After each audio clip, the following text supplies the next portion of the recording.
गणेशाय नमः।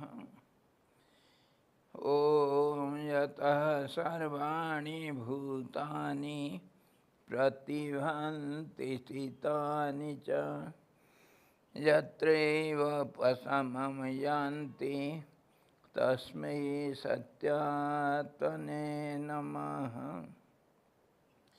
ज्ञाता ज्ञानं तथा ज्ञेयं द्रष्टा दर्शनदेशभु कर्ता हेतुः क्रिया यस्मात् तस्मै ज्ञात्यात्मने नमः। स्फुरन्ति सीकराजस्मात् आनन्दस्यांबरे वनौ सर्वेषां जीवनं तस्मै ब्रह्मानन्दात्मने नमः। ब्रह्मानन्दात्मने नमः।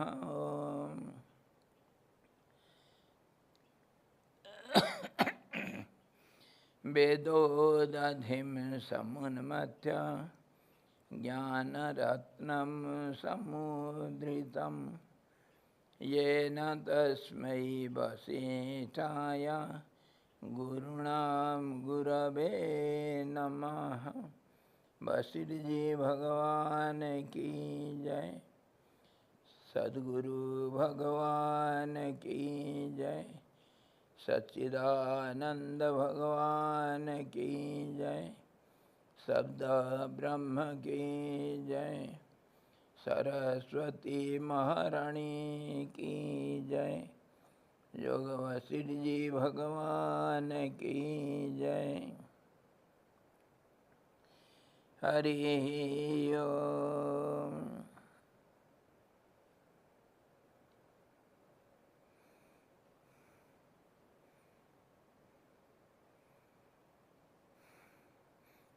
योग वशिष्ठ निर्वाण प्रकरण उत्तरार्ध का 87वां अध्याय है। हम जिसमें ब्रह्मांड और पिंडांड का समता के ऊपर विचार कर रहे हैं और कैसे स्वयंभू हैं हर जीव और परमात्मा भी। चलो चाहे ब्रह्मा विष्णु शंकर सब कुछ भी ले लो, सब स्वयंभू है। स्वयंभू सब होना मतलब ये हुआ कि कुछ नहीं हुआ, और सब जो कुछ हुआ क्या हुआ? वो क्या हुआ? कल्पना मात्र हुआ। कल्पना का साम्राज्य को कल हम देखे थे। जैसे वायु का संचलन स्वभाव है, वैसे ही शरीर आदि की कल्पना करना मन का स्वभाव है। सारा दुनिया मन के ऊपर कैसे खड़ा है? मन ही सब कुछ है। उस मन का अगर हम परिभाषा देखेंगे, मन का परिभाषा अनेक है। वही समय है, वही देश है, वही परिस्थिति है, वही मन है, वही बुद्धि है, चित्त है, अहंकार है, प्राण है, शरीर है, इंद्रियां हैं, दुनिया है, मैं है, तेरा मेरा है, तू है, तेरा है, सब कुछ मन का ही खेल है। मन ही सब कुछ है। जैसे वायु का चलनशीलता स्वभाव है, जैसे अग्नि का स्वभाव है प्रकाश और उत्ताप, और जैसे जल का स्वभाव है द्रवता, ऐसे ही मन का स्वभाव है कुछ ना कुछ वो बनाता है। बनाना मतलब पहले संकल्प, संकल्प को बारंबारता के कारण सूक्ष्म संकल्प फिर रूप लेता है। और वो जो रूप लेता है, जैसे मान लो एक करोड़पति के लिए एक छोटा सा मकान बनाना जैसे अति अति सरलता है, उसमें उसको समय नहीं लगता है। वैसे ही जो दृढ़ संकल्प वाले और जिनका संकल्प बिल्कुल एकाग्र है, वो संकल्प साथ साथ एक रूप ले लेता है। और कमज़ोर संकल्प जिसका है, कमज़ोर संकल्प मतलब एकाग्र नहीं है जिसका मन, मतलब अनेक भावनाएं सब आपस में टकराते हैं, तो वो फिर रूप लेना बहुत समय लगता है। और रूप लेना मतलब सूक्ष्म जो है स्थूल रूप लेता है, और उसी को हम व्यक्त कहते हैं, व्यक्ति कहते हैं। और रूप और नाम, ये दुनिया का जो नाम रूपात्मक दुनिया है उसका व्यक्त संसार बोलते हैं, व्यक्त रूप बोलते हैं, व्यक्ति बोलते हैं। सब कुछ जैसे मन का दृढ़ता मतलब एकाग्रता मतलब भावना का एक पन्ना, उसके ऊपर निर्भर करता है। और इसी को हम जब विचार करते हैं, ये भूलना नहीं चाहिए कि सारे सिद्धि इसी में है। जो हम कभी कभी सिद्धियों के बारे में चर्चा करते हैं, अष्ट सिद्धि, नवनिधि, अणिमा, लघिमा और गरिमा और इत्यादि इत्यादि सिद्धि रिद्धि इत्यादि चर्चा करते हैं। ये अनेक प्रकार का सिद्धि, और वह भी योगी की सिद्धि, तांत्रिक सिद्धि और संकल्प सिद्धि, ये सारा सब का सार एक ही है। किसी भी हालत में, चाहे डर के मारे, चाहे कुछ आशा के रखते हुए, तीव्र आशा में अब भी इसको सफल करूं, इसी प्रकार सब नाना कारण से जब मन एकाग्र हो जाएगा तो उसी को कहते हैं सिद्धि। मन एकाग्र हुआ, एक भावना को रूप लेने के लिए देर नहीं लगता है। जो भावना होगा, भावना भाव होगा। भावना किस प्रकार का होगा? 5 किस्म का होंगे: शब्द, स्पर्श, रूप, रस, गंध। ये तन्मात्रा भावनाओं का स्वभाव होता है। और उसी प्रकार 5 इंद्रियों का भी कल्पना किया गया। उसी प्रकार 5 किस्म का वस्तुओं का संबंध जोड़ते हैं हम: नाम, रूप, गंध और स्वाद इत्यादि, स्पर्श इत्यादि। ये सब रूप का गुण है ये। और उसका 5 जो ज्ञानेंद्रिय हैं, उसके माध्यम से 5 तन्मात्रा शब्द, स्पर्श, रूप, रस, गंध, ये विषय के साथ, रूप और नाम के साथ जब संबंध जोड़ते तभी ये सारा जानकारियाँ हमको प्राप्त होता है। जानकारियाँ प्राप्त करके जो हमको, जिसको हम ज्ञान कहते हैं, जो परिवर्तनशील ज्ञान है, ये सूचनात्मक ज्ञान है, जो बदलाव का शिकार है, हर पल में बदलता है। क्योंकि विषय बदलता है, इसीलिए उसका जानकारी भी बदल जाता है।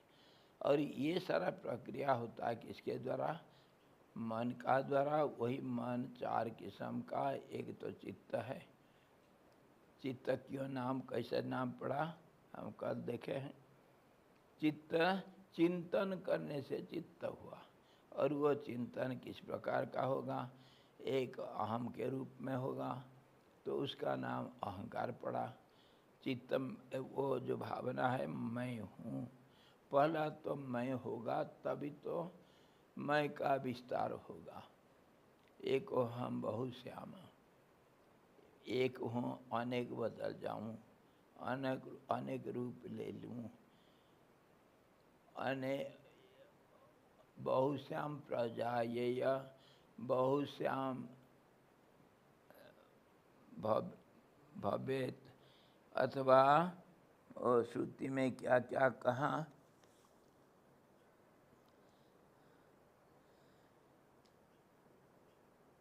स एक्षत लोकानुसृजा इति, वो देख करके संसार को बनाया। देखना मतलब किसको क्या देखा, वो अपने को देखा अनेक रूप में, और वो सृष्टि का नाम ले लिया। और दूसरे ढंग से सत्तपस्तत्वा तपस्तप्त्वा इदम सर्वम सृजत, वो तपस्या करके, तपस्या का अर्थ क्या हुआ हम कल विचार किए थे, तपस्या के द्वारा वो इस संसार को बनाया। रामायण में तुलसीदास जी भी कहीं पर लिखे हैं, तपस्या से विष्णु संसार को भरण पोषण करते हैं, तपस्या से ब्रह्मा सृष्टि करता है, तपस्या के कारण फल से रुद्र संहार करते हैं। सब तपस्या का फल। तपस्या मतलब क्या हुआ कल क्या विचार किए थे हम, तप, उत्ताप पैदा करना। घर्षण से उत्ताप होता है, तो घर्षण मतलब दो का मिश्रण, दो का मिश्रण, अथवा घर्षण, घर्षण मतलब एक दूसरे के विरुद्ध में खड़ा होना। तो दो भावना अगर आपस में टकराते हैं, उसी से ताप पैदा होता है। एक भावना से संसार नहीं हो सकता है, दो भावना होना चाहिए संसार का सृष्टि और उसका पालन पोषण और उसका संहार भी दो से होगा, एक में नहीं होता है।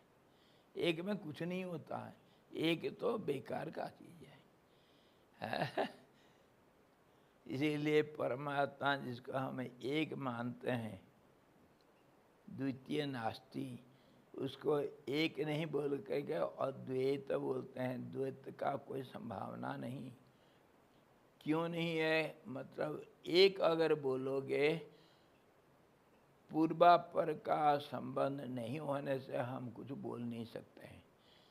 अतीत और भविष्यत का बीच में वर्तमान होता है, भविष्यत और अतीत के बिना वर्तमान टिक नहीं सकता है। इसीलिए पूर्व और पर का संबंध होने से जाकर के वर्तमान में कुछ भावना पैदा हो सकता है। इसीलिए एक अगर बोला, पहले एक नहीं था होगा, और आगे द्वैत नहीं बनेगा, दो नहीं बनेगा। एक होने से दो का संभावना है। दो को देखे करके नहीं करने के लिए दो नहीं है करके कहेंगे, तब तो एक बोलेंगे। तीन का संभावना होगा, एक का संभावना पीछे छोड़े हैं, तभी तो दो बोलेंगे ये सब बिना तुलना से कोई शब्द हम उच्चारण नहीं कर सकते। तुलना मतलब कंपैरिजन, मतलब क्या हुआ, रिलेटिविटी। दो के बीच में संबंध को रिलेशन बोलते हैं, और इसी से रिलेटिविटी का सारे फार्मूला बनता है। जितने दुनिया में फार्मूला है, they are dependent on dualism, on the formula of duality और रिलेटिविटी। कुछ भी बोलो उसमें दो है।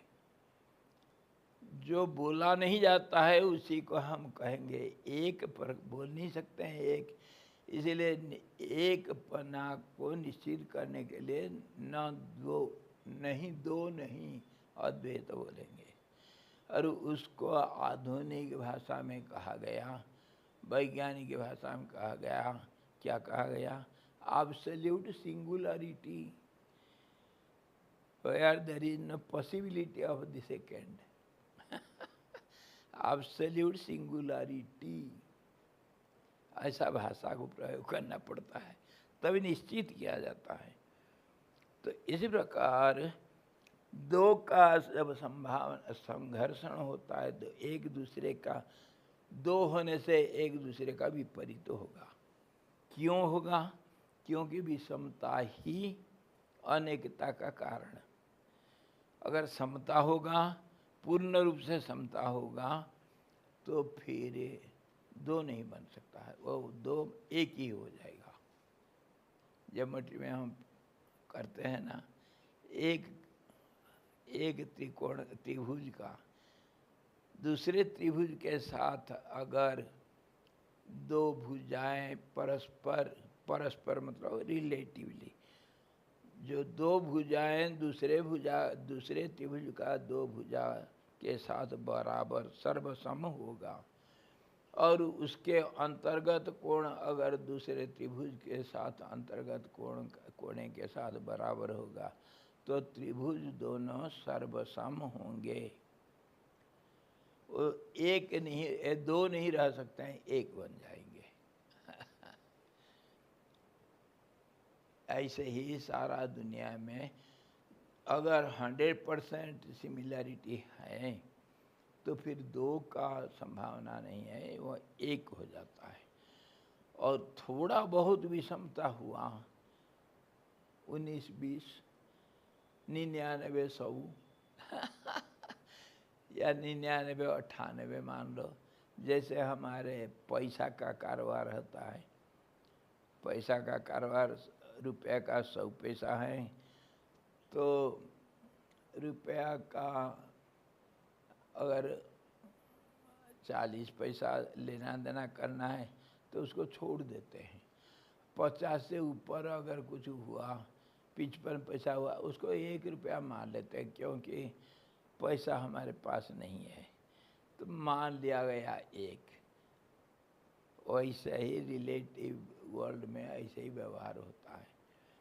समता में संबंध हम जो फार्मूला बनाए थे, उसमें समता मतलब 100% नहीं, somewhat similarity will have relationship। और अगर समता बिल्कुल नहीं, विषम हो गया, वो तो संबंध नहीं हो सकता है, संबंध नहीं जोड़ सकता है। जैसे मान लो वामन के साथ चंद्रमा का, मान लो चंडाल के साथ कर्मकांडी कोई बड़ा शुद्ध पवित्र ब्राह्मण, उसका संबंध नहीं जोड़ सकता है, नहीं हो सकता किसी भी हालत में, पूर्ण विरुद्ध। तो इसी प्रकार मन का दो भावना का टक्कर में जो उत्ताप पैदा होता है, उसको तपस्या कहते हैं। तो क्या हम सब तपस्वी हैं? पूछो, सबका मन चंचल है तो सब तपस्वी है क्या? समझने की बात है। दो होना चाहिए, तब तो आपस में टकराएगा तो उसको तपस्या कहते हैं। 50 अगर भावना होंगे तो क्या होगा? उसको कन्फ्यूजन कहते हैं। इल्यूजन, कन्फ्यूजन, उसी को तो संभावना कहते हैं, जिसको हम सुपर इम्पोजिशन कहते हैं। एक के जगह पर और कुछ एक को मान लिया जाए। उदाहरण के लिए पत्थर को शेर मान लिया जाए, अथवा रस्सी को सांप मान लिया जाए, क्योंकि एक का स्पष्टता नहीं होने से दूसरे का कुछ संभावना, इसमें जो संभावना होता है वो एक नहीं अनेक अनेक संभावना। कैसे? उदाहरण, जो बच्चा क्लास में अनुपस्थित है उसको हम ढूंढेंगे तो एक जगह पर नहीं, मिल जाने के बाद ढूंढना बंद, और जब तक नहीं मिला तब तक उसको जो ढूंढते हैं एक जगह पर नहीं अनेक जगह पर ढूंढना पड़ता है। जब तक नहीं मिला सत्य उपस्थिति तब तक हम ढूंढते फिरते। इसका नाम माया, इसी का नाम क्या कहा? असत्य। सत्य का अभाव नहीं, असत्य का भाव नहीं। ना भावो विद्यते सतः ना सतो विद्यते भावः। इसी प्रकार सब हम सारा फॉर्मूला को इकट्ठा करके तभी हम विचार करते हैं कि तपस्या क्या किसको कहेंगे। दो भावना का टक्कर हो, एक तो शरीर और शरीर के अंदर इंद्रिया, और दूसरा है मन। मन में अनेक भावना, भावनाओं को सब तिरस्कार करके त्याग करके दो भावना रह जाएगा, शरीर हूँ या नहीं हूँ। तो शरीर के अंदर इंद्रिया वगैरह अपने आप आ गए, तो शरीर को स्थिर करना, तो फिर शरीर भावना एक हो गया, और मन को स्थिर कर दिया तो दो हो गया। इसी में जो टकराव है उसको तपस्या कहेंगे। तपस्या का अर्थ क्या हुआ? इंद्रिय संयम हुआ, यम नियम हुआ, और आसन हुआ, प्राणायाम हुआ, इसको सब तपस्या ही कहेंगे। और यज्ञ में क्या करते हैं?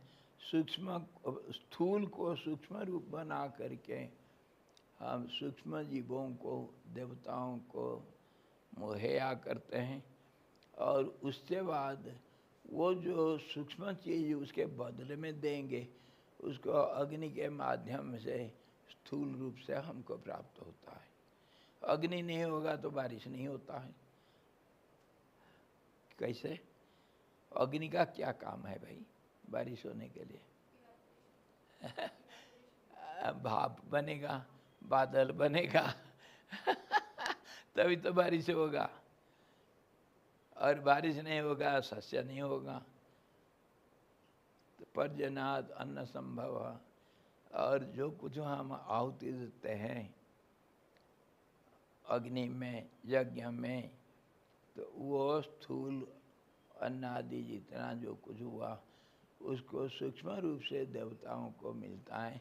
देवता लोग सूक्ष्म तत्वों का कंट्रोलर्स हैं, और उसको स्थूल रूप से हमको मुहैया करते हैं अग्नि के माध्यम से। इसलिए यज्ञ तपस्या में आता है। यज्ञ, दान, तप। दान भी तपस्या का नाम है।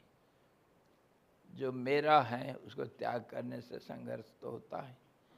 मेरा को दूसरे के अर्पण करता हूँ।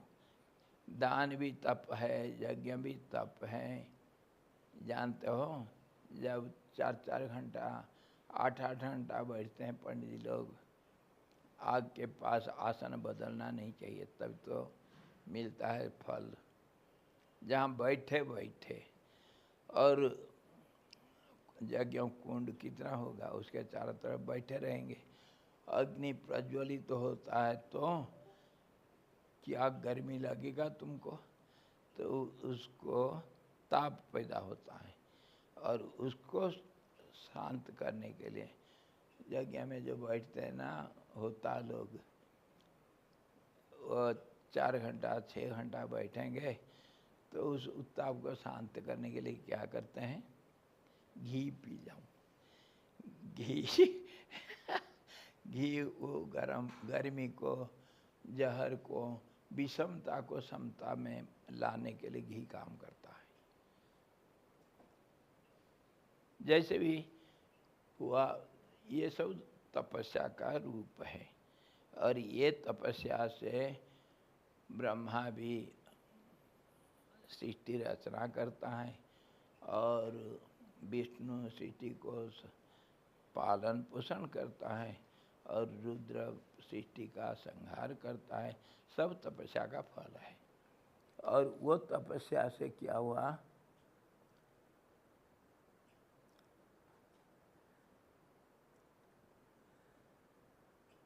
ये मन जो है, हम विचार करते हैं रिद्धि सिद्धि, मन का एकाग्रता ही सिद्धि है। ये नहीं सोचना मैं बोल दिया तो सच हो गया तो मेरे को वाक सिद्धि हो गया, वो 2 पल का। वो जैसे हम पैसा खर्च अब खूब कमा लिए, कोई व्यवसाय कर रहा था, 1-2 करोड़ रुपया उसके हाथ में आ गया, तो क्या करेगा वो, जाकर 5 स्टार होटल में कहीं और देश विदेश में यात्रा करके सब पैसा खर्चा कर दिया। जितना कमाया था वो खर्चा हो जाता है। जब और नहीं कमाओगे तो वो गया, होटल में बैठा तो खर्चा करने का नाम हुआ। ऐसे ही मतलब भोग किया। और हम जो सिद्धि को खर्चा करते हैं उसमें अहंकार मिलता है, मन का अहंकार बढ़ता है। इसीलिए वो समझो तुम्हारा तपस्या रूपी धन को खर्चा कर दिया, वो 2 मिनट का।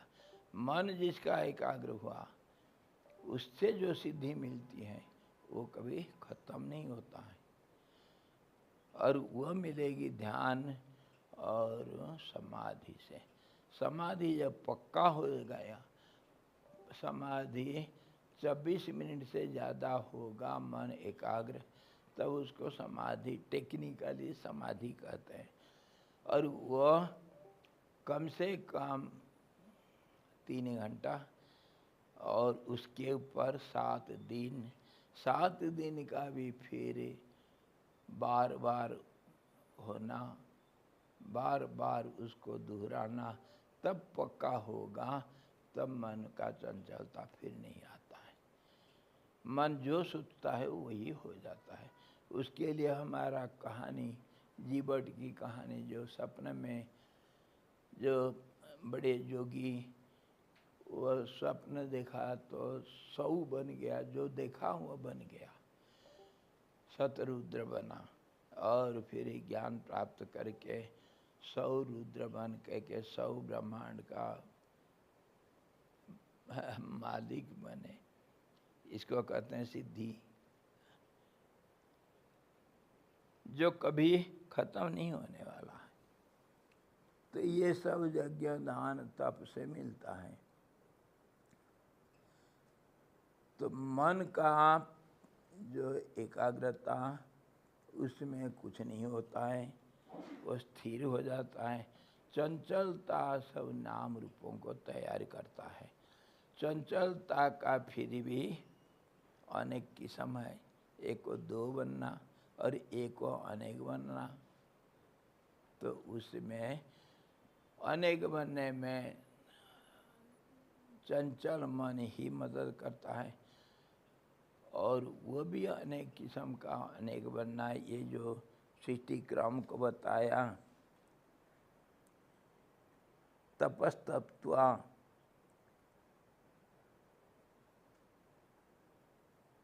स तपस्तप्त्वा इदम सर्वम असृजत। ये सबको सृजना किया। कौन? परमात्मा हिरण्यगर्भ, जो पहला अहम बना।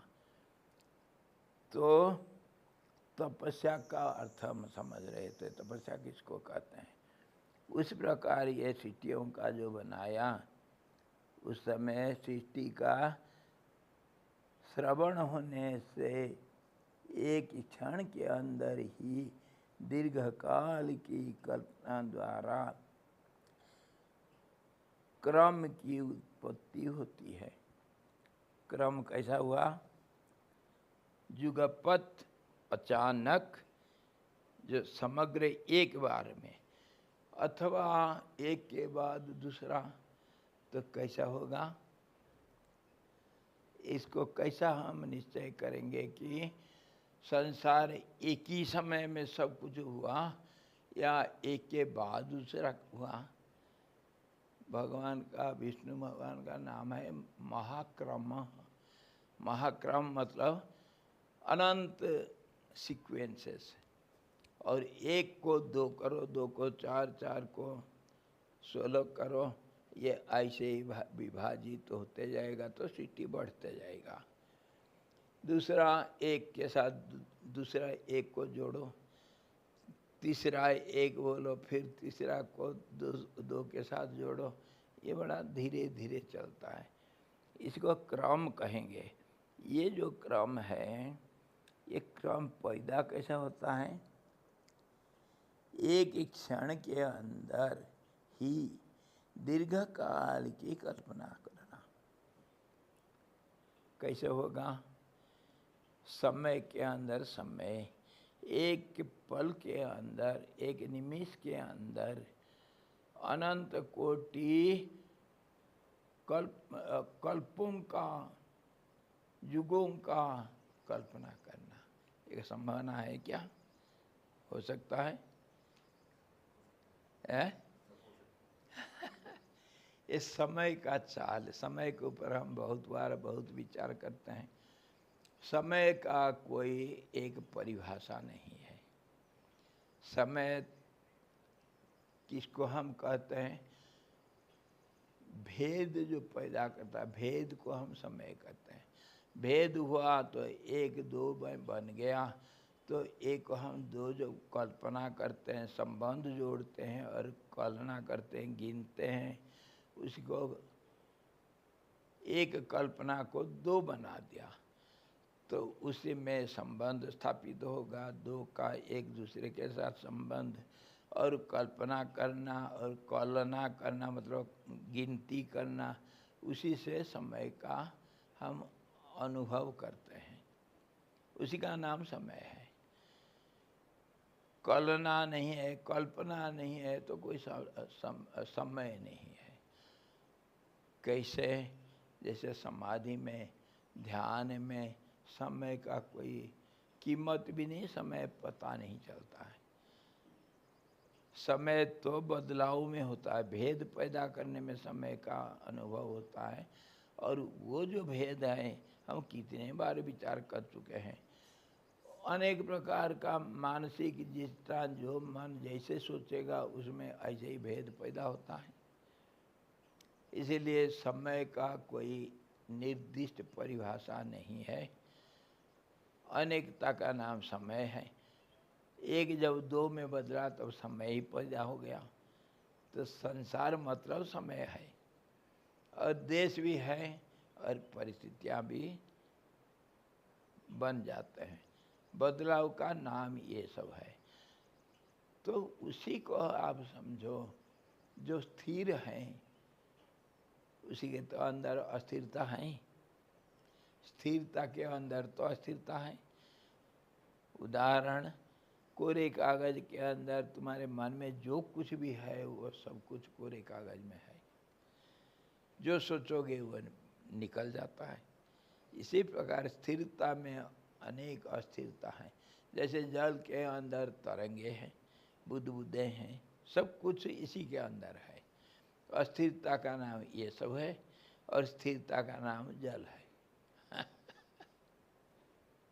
इसी प्रकार समय जो है, एक क्षण के अंदर अनेकता है।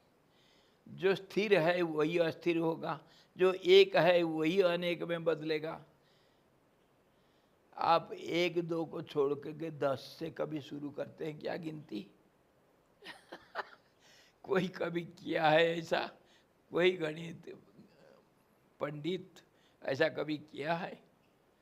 पहले तो 1 को बोलना पड़ेगा, इसीलिए पहले एक ही था करके बोलना पड़ेगा। वो कैसा था, क्यों था, मैं देखा नहीं था तो मैं नहीं मानूंगा, वो सब नहीं चलता है। यहाँ ये सब नहीं चलेगा। तो 2 गिनती क्या, तो 1 पहले था, और वो 1 का क्या स्थिति था, पहले स्थिर होगा अस्थिर होगा तभी तो दो का संभावना आएगा। अहंकार का भी वही हालत है और विराट हिरण्यगर्भ का भी वही हालत है। पहले परमात्मा जो स्थाणु, जो अचल और निर्गुण निराकार, जिसका कोई किसी प्रकार का कोई प्रकाश नहीं है, वो जब अपने आप को मैं प्रकाश हूँ करके समझेगा उसी का नाम हिरण्यगर्भ हुआ। और मैं प्रकाश रूप हूँ और मैं आकाश रूप हूँ। आकाश मतलब अनादि अनंत और सर्वव्यापक, सर्वशक्तिमान, सर्वज्ञ और सर्व का आधार, तभी आकाश हुआ। वो प्रकाश आकाशमय हुआ तो चिदाकाश हुआ। चित्त बना, उसका चिंतन करने से चित्त बना। और वो चित्त फिर जब मैं हूँ करके मानता है तब अहंकार होता है। और अहंकार का जब पूर्व और पर का संबंध को जोड़ता है, अहंकार विचार करता है, तब विचार करने से उसका नाम निश्चित करता है, तो उसका नाम हुआ बुद्धि। और वो बुद्धि सूक्ष्म होगा, उसका स्थूल रूप जो है उसका एक प्रवाह का नाम मन हो गया। चित्त, अहंकार और बुद्धि और मन हुए, उसी से सारा संसार बना। ये चाहे समष्टि हो चाहे व्यष्टि हो, एक ही बात है। चाहे मॉडल को देखो या ब्लूप्रिंट को देखो या चाहे मकान को देखो, दोनों एक ही चीज़ है। उसी को कहा कि स्वयंभू, अपने आप ये बना। जो स्थिर था स्थिर हुआ, एक था अनेक बना, तो अपने आप तो बना, उसको बनाने वाला कोई नहीं। संग सहायन दूजा, उसमें कोई कारण, और हम रिलेटिवली आ करके हम कारण ढूंढते हैं। कारण अनेक किस्म के होते हैं, उपादान कारण, सहायक कारण, निमित्त कारण, संप्रदान कारण, अधिकरण कारण, स्थान और देश का, समय का कारण बन जाता है। ये सारे कारण सब बाद में होंगे। पहला एक होगा जो अकारण कारण होगा, क्योंकि कारण और कार्य ये दोनों आपस में संबंधित है। कारण होगा तभी कार्य होगा, और कार्य होगा तो कार्य ही दूसरे कार्य का कारण बनता है। इसी प्रकार ये बारंबार पुनरावर्तन होता है, तो इसको कहते हैं संसार गोल है। बारंबार इसका दोहराया जाना। कारण कार्य को बनाएगा, कार्य फिर दूसरे कार्य का कारण बन जाता है। इसी प्रकार संसार को कहा गया चक्रकार घूम रहा है, गुप्त चक्र, ये सीक्रेट साइकिल जो बारंबारता को पैदा करता है। समय हमेशा अपने को दोहराता है। सोमवार एक बार आता है ना 1000 साल में कितने बार आएगा? सोमवार बार बार आएगा, सप्ताह भी बार बार आता है, महीना भी बार बार आता है, ऋतु बार बार आता है, समय अपने को दोहराता है। इसी प्रकार सब चीज़ दुनिया में दोहराया जाता है। तो सृष्टि स्थिति संहार भी बारंबार होगा। बारंबार होने से दो के बीच में क्या रहेगा, वो संधि को बताया गया। काल का संधि को काली काल रात्रि बताया गया। इसी प्रकार ये सारा संसार का हम एक एनालिटिकल स्टडी किए और इसका शुरू कहाँ से हुआ, अंत कैसा होता है, बारंबार शुरू होना, बारंबार अंत होना, ये लगा हुआ चलता है। और ये सारे मन के ऊपर है, वो चाहे समष्टि हो चाहे व्यष्टि हो। व्यष्टि का व्यष्टि दुनिया है, मैं और मेरा, मेरा दुनिया है।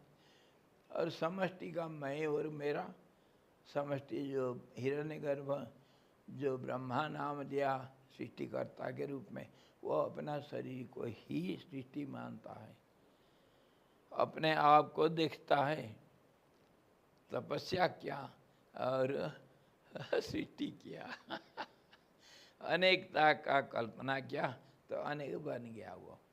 और इसी को हम उदाहरण में देते हैं हमेशा कि जब सो करके हम उठते हैं, पहले अपने आप को मैं हूँ करके अनुभव करते हैं। वो जो अनुभव है पहला नहीं था, मैं तो था लेकिन अपना अनुभव नहीं था। वो अनुभव एक पल में सारा शरीर में व्याप्त हो जाने से शरीर ही मैं ही हूँ, इस प्रकार शरीर का अहंकार बनता है, मैं शरीर हूँ।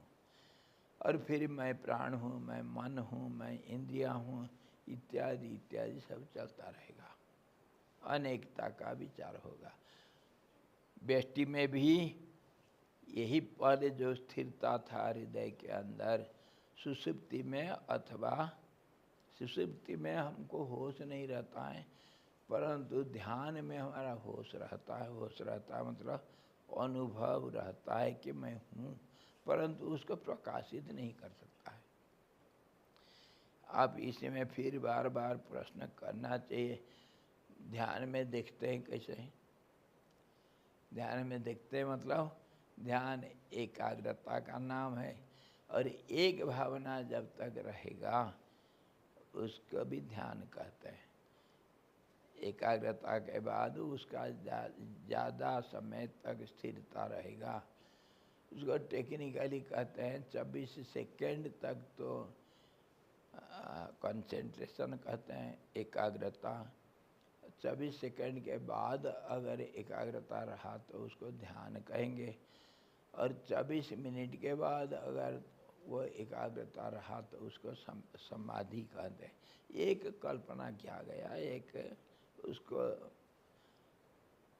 मान लिया गया, ऐसा कोई सटीक कोई प्रमाण कहीं से नहीं मिलेगा। और वही समाधि जब पक्का हो गया फिर वो चंचलता पैदा नहीं करता है, तो उसका पक्का हो गया स्थिरता, और उसी से हम निकले और उसी में हम समा जाते हैं। स्थिरता से अस्थिर हो करके रूप लिए, नाम लिए, संसार बनाया, मैं बना, मेरा बना, और वो अनेकता जब एकता में समाहित हो जाता है तब दो किस्म के, एक नेगेटिवली भी हो जाता है, एक पॉजिटिवली होता है, क्लॉकवाइज एंटी क्लॉकवाइज। 12 में हम पहुंच जाते हैं। 12 तो बजता सबका, पर एंटी क्लॉकवाइज हुआ या क्लॉकवाइज हुआ। इसी प्रकार नेगेटिवली अगर हुआ तो कल्प का क्षय हुआ, सृष्टि का क्षय हुआ, और काल रात्रि आएगा, एक ज्ञाप आएगा, उसके बाद फिर सृष्टि होगा। इसी प्रकार बदलते जाएगा। वो कब से शुरू हुआ कब तक अंत होगा इसका कोई नहीं, कोई हिसाब किताब नहीं। ये तो कल्पना है, कल्पना को क्या हिसाब करना। कल्पना कभी भी उदय हो सकता है, कभी भी अस्त हो सकता है। कल्पना जो नहीं है, इसी प्रकार प्राथमिक मन की कल्पना रूप, प्राथमिक मन मतलब जो पहला मन था, जो हिरण्यगर्भ के नाम से जाना जाता है, जो विराट तेजस के नाम से जाना जाता है, अहंकार जो था, जो स्थिर था, वो प्राथमिक मन का चंचलता नहीं था, एकाग्र मन था। तो वो उस परम शक्ति ने संसार के रूप आदि की जैसे कल्पना की है, वो परम शक्ति, शक्ति का क्या परिभाषा है? चंचलता का नाम शक्ति है, बदलाव का नाम शक्ति है, बदलने का नाम का ही शक्ति कहते हैं। और जिस प्रकार जितना भी बदलाव है सबका अलग अलग नामकरण करके शक्ति का अनेक रूप को बता दिया। इसका कोई अंत नहीं, आदि नहीं, अंत नहीं, क्योंकि ये है ही नहीं। जो नहीं है उसका आदि अंत कहाँ ढूंढेंगे? वो बंध्या पुत्र का जन्मदिन कब है? 35 दिसंबर महीना या 35 फरवरी का वो है उसका जन्मदिन। अथवा ससुरिंग से कौन सा पहाड़ को खोद डाले तुम? हम हिमालय का बाप को खोद डाले। जो खरगोश का सींग नहीं, उससे तुम क्या कर सकते हो? वो भूत का कितना सिर था? जो बोलो 10 सिर था चारों तरफ भूत का। वो कहाँ रहता है? वो आकाश में रहता था। गंड भैरव कहाँ रहता है? आसमान में रहता है। आसमान में घोंसला रहता है, आसमान में खाता पीता रहता है, अंडा देता है, और वो बच्चे भी उसके आसमान में उड़ जाते हैं और उस आसमान में उसका वंश बढ़ाता रहता है। और वो आवाज़ नहीं करता है। जब आवाज़ करेगा सृष्टि प्रलय हो जाएगा। गंड भैरव। और वो कुचंद्रम, कुचंद्रम कहाँ है, क्या है, कब है? बोलो। एक शब्द जिसका कोई अर्थ नहीं, ना वो खाद्य है, ना वो समय है, ना वो कोई वस्तु है, ना उसका कोई नाम है। कुछ रख दिया एक शब्द कुचंद्रम, जिसका कोई अर्थ नहीं है, जिसका किसी के साथ कोई संबंध नहीं। संबंध ही अर्थ को पैदा करता है। इसी प्रकार ये जो कल्पना है, ये जो आदि शक्ति जो स्थिर रूप से था, मन की पहला प्राथमिक स्थिति, और वो अनेकता में बदलेगा तभी शक्ति का नाम लेता है। वो जो परम शक्ति है उसको हम नाम देते हैं आदि शक्ति, महाशक्ति, पराशक्ति इत्यादि इत्यादि नाम लेते हैं। तो वो उसी ने संसार के रूप आदि की जैसा कल्पना की, उससे स्वयं बड़े प्रयत्न से भी यह बदल नहीं सकती है। एक बार सोच लिया तो सोच ही लिया। जो हम सोचते हैं इसके ऊपर बहुत चीज़ समझने की बात है। हम जो सोचते हैं एक बार वो फिर नहीं बदलता है। नहीं बदलता है तो सिद्धि क्यों नहीं मिलता है भाई? नहीं, वो तो नहीं बदलेगा, वो तो मरेगा नहीं कभी, अजर अमर है भावना। लेकिन दूसरे भावना भी तो होते हैं ना। एक थोड़ी हम सोचते हैं, कितनी अनंत भावनाएं पैदा होता है मन में, और वो एक आपस में लड़ते रहते हैं। महाभारत लड़ाई 24 घंटा हमारे अंदर चलता रहता है। संसार एक युद्ध का मैदान है। इसमें हर चीज दूसरे के साथ लड़ते रहते हैं। जो बलवान होगा वो शासन करता है। ये संसार का नियम है, इसको कोई नहीं बदल सकता है। और इसी प्रकार जितनी भावनाएं होते हैं, दो पहलवान लड़ रहे हैं तो क्या होगा? कौन विनर होगा? जो बलवान होगा, जो दूसरे को पटका देगा। पटका देना मतलब मार नहीं देना। हाँ जी, वो जिंदा रहेगा पर दब करके रहेगा। है कि नहीं? विनर कोई बन गया तो क्या दूसरे पहलवान मर जाता है? हमेशा के लिए खत्म कर देता है वो? कभी नहीं। सुमो फाइट देखो, गिरेगा फिर उठेगा। तो जितनी हमारे मन में भावनाएं पैदा होते हैं वो अजर अमर है, इसको कभी नहीं भूलना। इसीलिए हमको सोचना सीखना चाहिए पहला, और इसी को कहते हैं यम नियम योग शास्त्र में, संयम रखना भाव सोचने के लिए।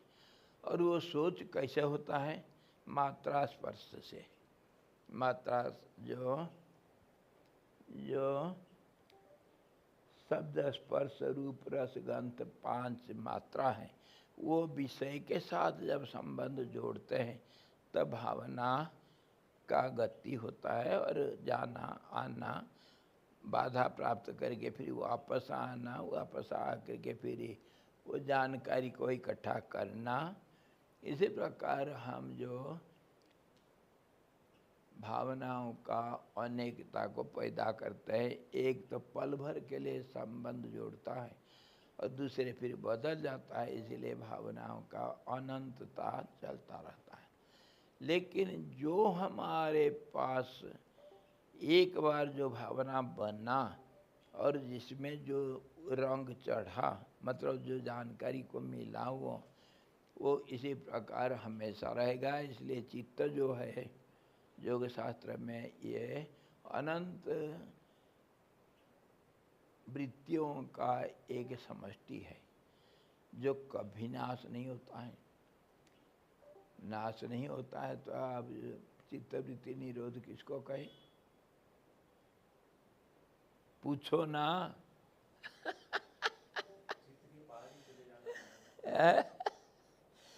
जब चित्तवृत्ति निरोध कह दिया कोई एक योगेश्वर,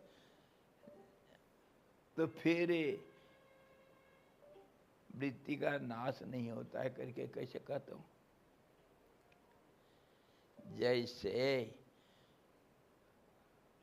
बीज के अंदर वृक्ष सुप्त रूप से रहता है, इसी प्रकार चित्त के अंदर सारी भावनाओं का संस्कार सूक्ष्म रूप सब स्थिर रहता है। और जब मौका मिलता है, देश काल परिस्थिति अनुकूल होते हैं, तब वो अनेक में बढ़ता है। ये संसार का डीएनए जो भी है दुनिया में नाम रूपात्मक, वो सब अनेकता में बढ़ने का प्रयासरत है। और ये प्रयास को ही चेष्टा कहते हैं, और ये चेष्टा को ही माया कहा गया या प्रकृति कहा गया, मूल प्रकृति कहा, त्रिगुणात्मिका कहा, और इसका नाम शक्ति, ऊर्जा, जो कुछ भी कहो। स्थिरता के अंदर अस्थिरता इसी प्रकार है। बीज के अंदर जैसे भावी और अतीत का अनेक वृक्षों का जो सुप्त आकार में उपस्थिति है, ऐसे ही चित्त में सारे भावनाएं रहते हैं। तो फिर उसको निरोध कैसा करेंगे? निरोध करेंगे मतलब उसको अनेकता में बदलने नहीं देना। ये जब अनेकता में बदलना नहीं देंगे, हम ये कोशिश करेंगे तो हो जाता है। जो सूत्र प्रमाणित करके दिखा दिया, इसका हम स्थिरता में बदल सकते हैं। तो वो स्थिरता में क्या अस्थिरता फिर होगा या नहीं? ये राम जी प्रश्न किए थे ना। जो सारे संसार का क्षय हो गया, नष्ट हो गया पूर्ण रूप से, ज्ञानी का संसार नहीं है। मन समाधि में पक्का बन गया, जो कभी दूसरे बार कोई भावना का उदय नहीं कर सकता है। समाधि पक्का। अरे सप्ताह का क्या, वो बैठ गया तो अनंत काल तक समाधि में बैठ गया। शिव जी कैसे बैठते हैं?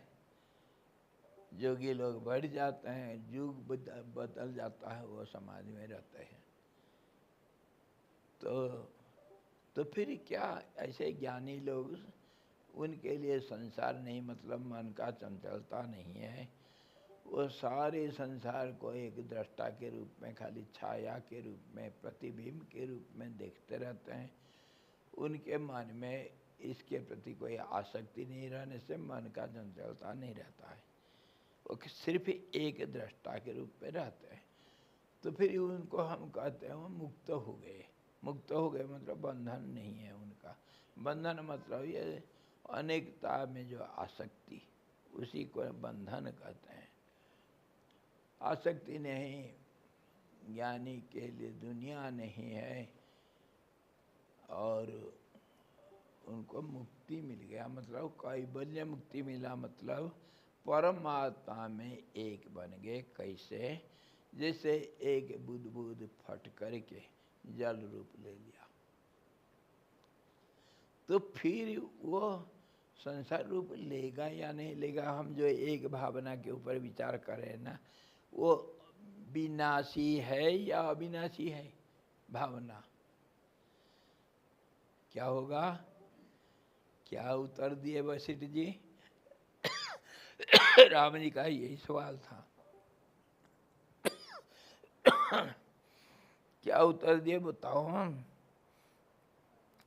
समुद्र में अनेक तरंगे पैदा होते हैं, है ना? समुद्र के किनारे खड़े रहो, कितने लहरें सब आकर के बेला में टकराते हैं, फिर नष्ट हो जाता है, जल रूप बन जाता है।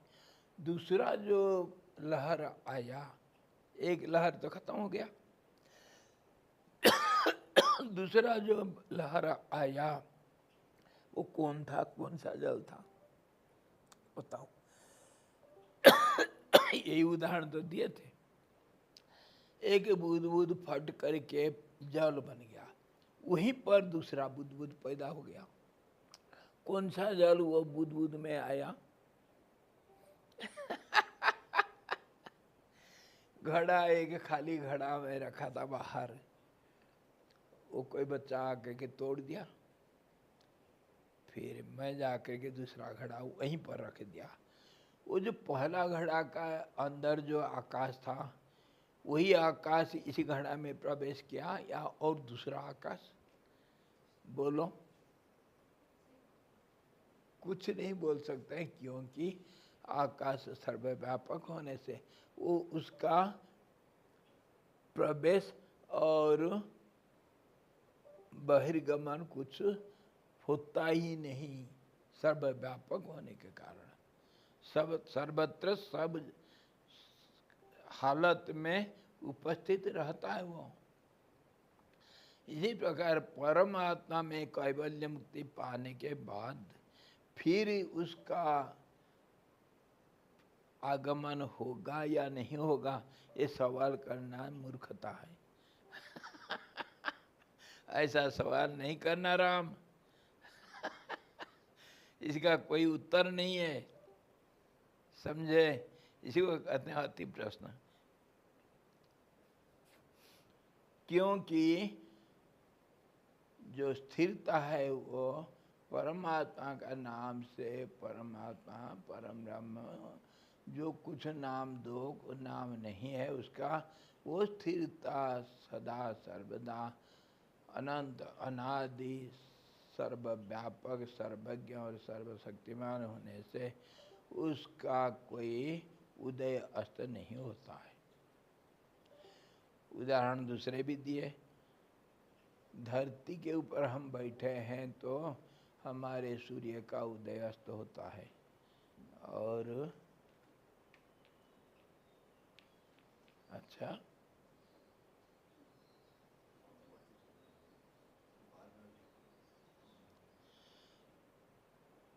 तो जो न्यूट्रल जोन में जाकर के बैठा है उसका सूरज उदय अस्त होता है क्या?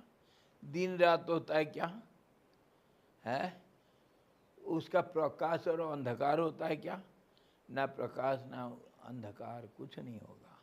इसीलिए वहाँ पर यह सवाल नहीं उठाया जाता है कि रात है या दिन है। ये सवाल का कोई अर्थ नहीं होता है। हाँ जी, हाँ जी, क्या बोल रहे हैं? सुनाई नहीं पड़ रहा है शायद।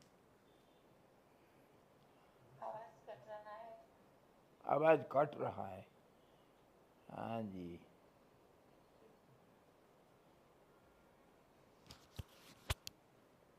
क्यों कट रहा है भाई?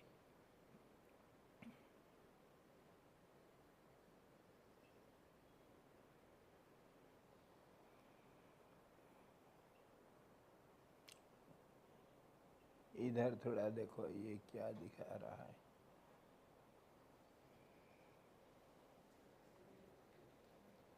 वो सफेद क्या? हाँ, लगाओ इसको।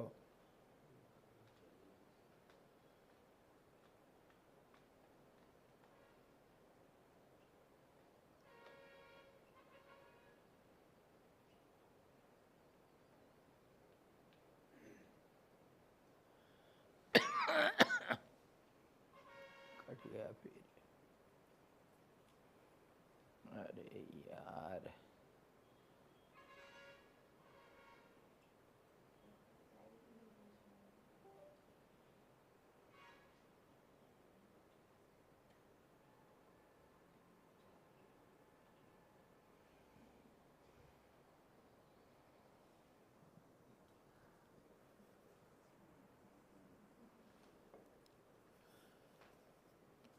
हमारा विषय था एक जो भावना पैदा हुआ वो नाशवान है या अविनाशी है?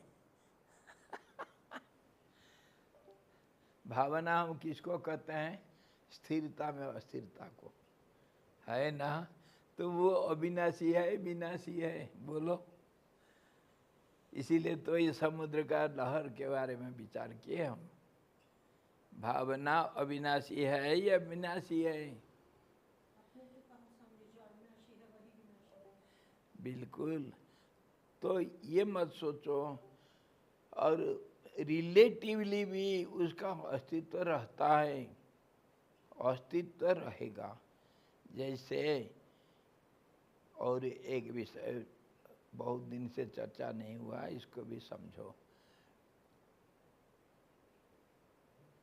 हाँ का नहीं नहीं, उपस्थिति का अनुपस्थिति नहीं, अनुपस्थिति में उपस्थिति नहीं है, भाव में अभाव नहीं है, अभाव में भाव नहीं है।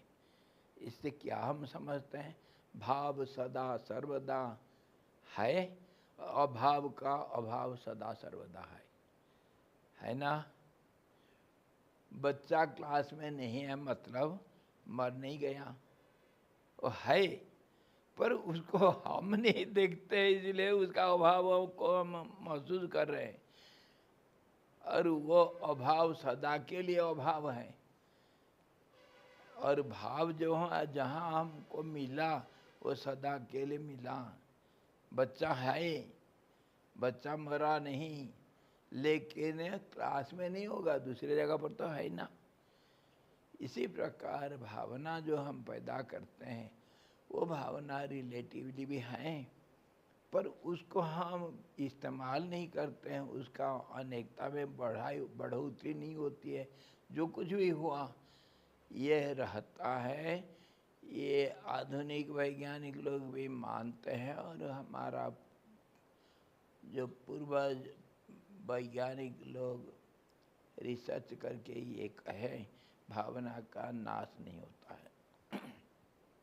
भावना ज्यों का त्यों रहेगा, भले अनेकता में नहीं बदलेगा, लेकिन रहेगा। बीज के अंदर वृक्ष का तो अस्तित्व है, वो भले अनेकता में नहीं बदला, बीज बीज के रूप में रहा, पेड़ नहीं बना, लेकिन उसमें पेड़ का अस्तित्व तो है, मना नहीं कर सकता। वो कब होगा नाश उसका? ज्ञानाग्नि दग्ध कर्माणि, जब कभी इसमें पूर्ण रूप से आग लग गया मकान में, बीज भंडार में सारे बीज इकट्ठे जल करके खाक बन गया, समझे? तभी जाकर नाश होगा, नहीं तो तब तक नाश नहीं होगा, भावना रहेगा। और उसी के आधार पर तो हम जो कर्म का सूक्ष्म रूप, वो इसी के आधार पर तो जन्म जन्मांतर का सब हिसाब किताब चलता है। कर्म प्रधान विश्व करी राखा। कर्म मतलब वो भावनाओं का जो सूक्ष्म रूप जो चित्त में इकट्ठा है, उसी का जो चेष्टा एक मोमेंटम है, और वो सबका नहीं, एक पर्टिकुलर अमाउंट का, जिसको हम प्रारब्ध कहेंगे, अथवा जो अनेकता में बदलने के लिए तैयार है, उसी को प्रारब्ध कहेंगे। गया फिर गया। अरे यार, चलो जाने से फायदा है।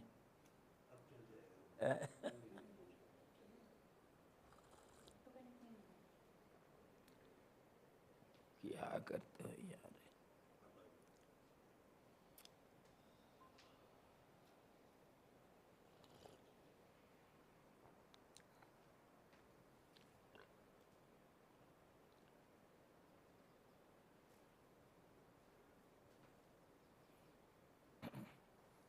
भाइयों और बहनों, समझ में आ रहा है कुछ? तो अब जो प्राथमिक मन के ऊपर हम विचार कर रहे थे, उसका कभी नाश नहीं होता है? नाश हुआ जैसे दिखता है, रिलेटिवली नाश होता है, अल्टीमेटली नाश नहीं है। एक समग्र दृष्टि और एक व्यष्टि दृष्टि, मतलब एक कोने से हम देखेंगे किसी वस्तु को, जैसा दिखेगा वो चारों तरफ उसका घूम करके देखेंगे तो उस रूप से नहीं दिखेगा, बदल जाता है, दृश्य बदल जाता है। इसी के ऊपर हमको कहा गया, हर विषय का, हर रूप का, हर नाम का 5 अवस्था होता है, जिसमें 3 तो चिरस्थायी और 2 हैं बदलते वाला। इसी को कहते हैं, ऊपर का जो 2 है वही माया, जो बदलता रहता है, और जो अंदर वाला 3 अवस्था है वो कभी नहीं बदलता है, वो चिरस्थायी, वो अनादि अनंत है। सब वस्तु का कोई भी रूप ले लो, उसमें ये 5 रहेगा। एक 3 तो आधारभूत जो छिपा हुआ है, वो क्या है? रस रूप फल का, रस रूप अंदर है, उसके ऊपर छिलका नाम और रूप ढक दिया उस रस को। इसीलिए परमात्मा का नाम रस है, रसो वैसा। वो अंदर का सारभूत रस है, और वो दिखता नहीं बाहर को है। जब निचोड़ेंगे, काटेंगे, छिलका निकाल देंगे, तभी उसको हम देख सकते हैं। छिलका हुआ नाम और रूप, और अंदर है अस्थि भाति प्रिय 3। ये तीनों को छिलका ने ढक दिया, नाम और रूप जो बदलता रहता है। फल एक बहुत बारीक एक बनेगा, पहले उसका धीरे धीरे बढ़ेगा।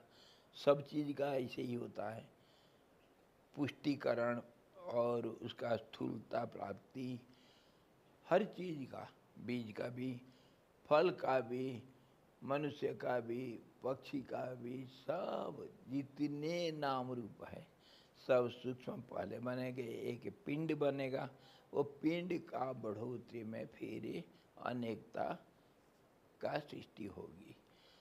तो ये जो पहला जो होगा, वो तीनों जो अविनाशी है, अस्थि भाति प्रिय, फल में भी वो रस रहता है पहले, और छिलका भी पहले रहेगा, और वो छिलका का परिवर्तन होगा, रस तो ज्यों का त्यों।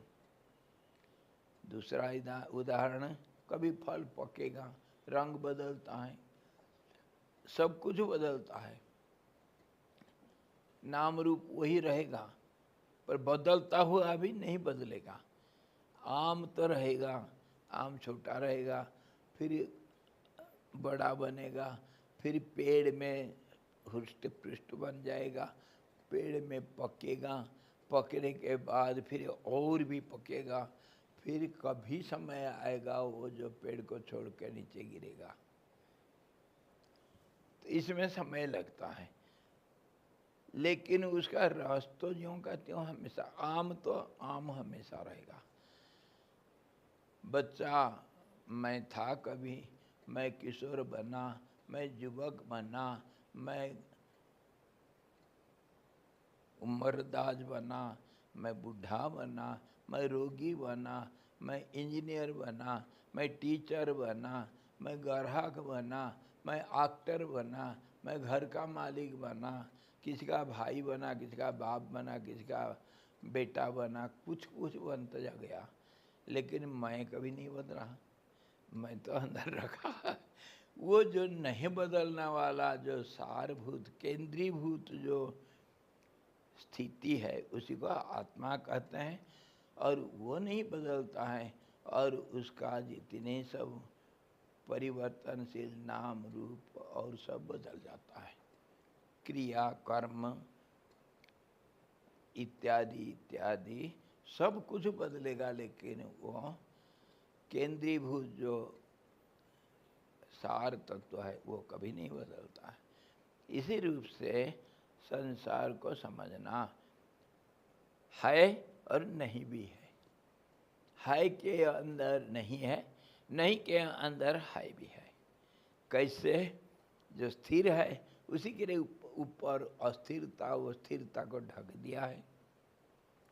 बदलाव जो है वो अस्थि भांति प्रिय को ढक दिया है, सच्चिदानंद को ढक दिया है। इसलिए परमात्मा को कोई नहीं देख सकता है, अदृश्य है। परंतु इसका मतलब ये नहीं है कि वो नहीं है। क्या कोई फल के अंदर रस कभी अनुपस्थित रहता है? अभाव रहता है कभी? फल है तो रस है, पर फल है तो छिलका भी तो होगा उसका। सुरक्षा, ये नाम रूप जो है वो परमात्मा का ढक्कन है। ठंड लगता है भगवान को तो रेजाई ओढ़ के भगवान सो जाते हैं। कैसे देखोगे? रेजाई को निकालो तब पता चलेगा कौन सोया है। नाम रूप को पृथक कर दो, नामे रूपे पृथक कृत्वा सच्चिदानंद तत्पर, तभी उसको ध्यान कहते हैं। नाम रूप को अलग कर दो और रस में एक रस बन जाओ, तभी उसका नाम है ध्यान। और कहा गया मई, मेरे में, मैं तो हूँ। वो विराट अहंकार सबके अंदर है। मई जीवत्वम और ईशत्वम, जीव पन्ना और ईश्वर पन्ना। मैं व्यष्टि हूँ या समष्टि हूँ, जो भी कुछ कहो।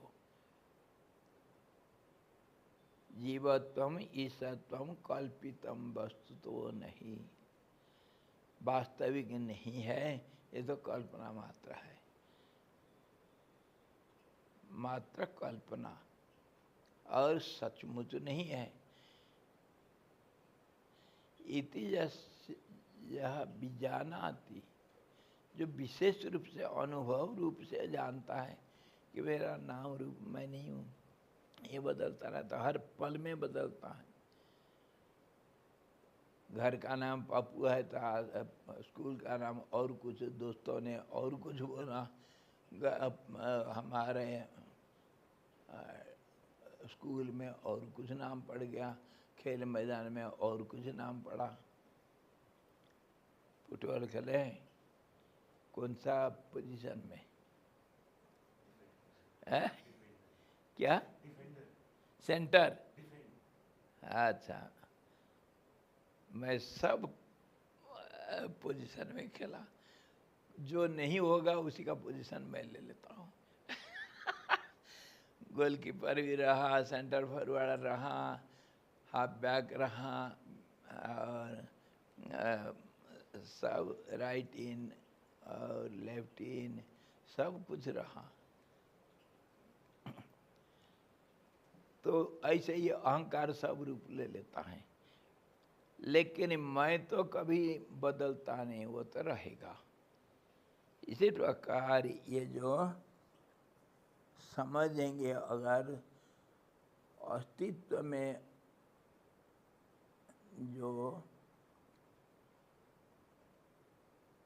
जो अभाव दिखता है वो उसका बदलाव बाहरी परिणाम का है, अंदर का नहीं। तो इसी प्रकार हम कहते हैं जो भावना पैदा हुआ वो दोनों किस्म से, एक भावना तो चिरस्थायी जो अनादि अनंत है, और उसी का ऊपर का रूप जो है वह बदलता रहता है। इसीलिए भावना अविनाशी है, जिसमें हम परिवर्तन को देखते रहते हैं। परिवर्तन और कुछ नहीं, एक का अनेक रूप का देखना, उसी को सृष्टि भी कहते हैं। एक भावना अनेक भावना में बदलना का नाम सृष्टि है। पहला एक भावना था, कौन था वो? अहम, विराट, हिरण्यगर्भ, तेजस, चिदाकाश इत्यादि इत्यादि जो नाम देना। और उसके बाद सृष्टि जब बना, वो कह रहे हैं कि प्राथमिक मन की कल्पना रूप उस परम शक्ति ने, शक्ति को समझ गए हम, संसार के रूप आदि की जैसा कल्पना की है। ये दूसरा एक नियम को समझो, जो पहले जैसे कल्पना किया उससे स्वयं बड़े प्रयत्न से भी यह बदल नहीं सकती। ये शक्ति तो अनेक भावना में परिणत तो हो जाती है, परंतु जिस क्रम में हुई उस क्रम को खुद अपना आप वो बदल नहीं सकती।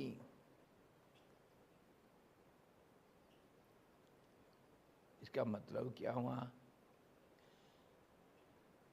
कल थोड़ा सा इसको विचार किए थे।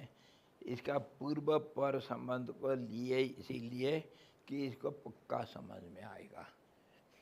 जो जिस ढंग से, जिस क्रम से, पहला सवाल था सृष्टि क्रम से हुआ या अचानक हुआ, युगपत हुआ, इकट्ठा, इसका भी हम साथ साथ विचार कर रहे हैं। तो अगर हम देखेंगे तो युगपत नहीं देख सकते हैं, क्योंकि हमारा दृष्टि सीमित है। हम ऑलराउंड विजन हमारा नहीं, हमारा रिलेटिव विजन है होने से हम क्या करते हैं, क्रम से देखते हैं। अगर क्रम हुआ तो उसी का नाम तो ऊर्जा हुआ, शक्ति है, माया हुआ। जो समष्टि दृष्टि से देखेगा उसके वो माया को नहीं देखता है, वो एक ही को देखता है, जिसके अंदर अनेकता है। जैसे बीज के अंदर अनेक वृक्ष का समाहार है, वैसे ही वो समष्टि दृष्टि से देखता है। वो आदि बीज है, अकेला है। लेकिन जब व्यष्टि रूप से देखते हैं अनेकता तो दिखेगा अगर तो क्रम होगा। तो क्रम जिस प्रकार से हुआ, उस क्रम को क्रम बनाने वाला माया जो है, चेष्टा, अनेक में बदलने का जो चेष्टा है, वो कभी बदल नहीं सकता है। वो ज्यों का त्यों हमेशा रहेगा। इसी को कहते हैं कर्म। ये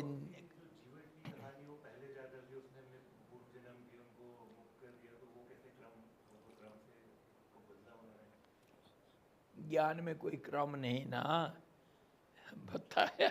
ये तो सृष्टि का क्रम है भाई, माया का क्रम कह रहे हैं। शक्ति, वहाँ कोई क्रम नहीं है, वो तो अनेकता भी नहीं, अनेकता में तो क्रम होगा, है कि नहीं?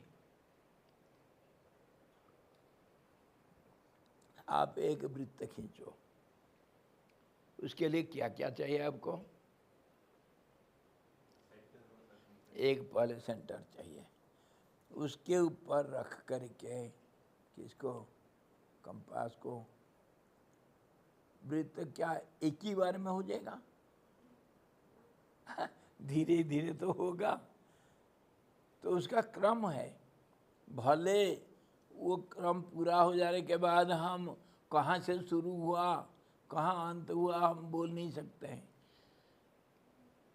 वृत्त को क्या कहा गया, उसका परिभाषा क्या है?